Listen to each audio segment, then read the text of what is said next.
ત્રંબા ખાતે આવેલી પોપ્યુલર શાળાની વાત તમે કરો છો, જે શાળાની અંદર એવો એક મેલ આવેલો હતો કે બાળકોને ચોરી કરાવવામાં આવે છે, પરંતુ અમારી પ્રાથમિક તપાસની અંદર તાત્કાલિક ધોરણે અમે અમારા ઝોનલ ઓફિસર વર્ગ 2ના અધિકારીશ્રીઓ દ્વારા એની તાત્કાલિક તપાસ કરવામાં આવી, જેમાં અમને એવું કશું જણાય આવેલું નથી.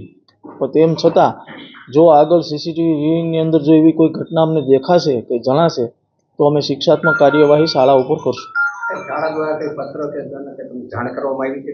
ના ના ના, આવી કોઈ શાળા દ્વારા જાણ કરવામાં નથી આવી, પણ એક અમને મેલ આવેલો હતો બાળકને દ્વારા, પરંતુ એ અમારી ઝોનલ કચેરીને મેલ આપવામાં આવ્યો હતો, પરંતુ એવું કશું અમારી પ્રાથમિક તપાસમાં જણાતું નથી. અમને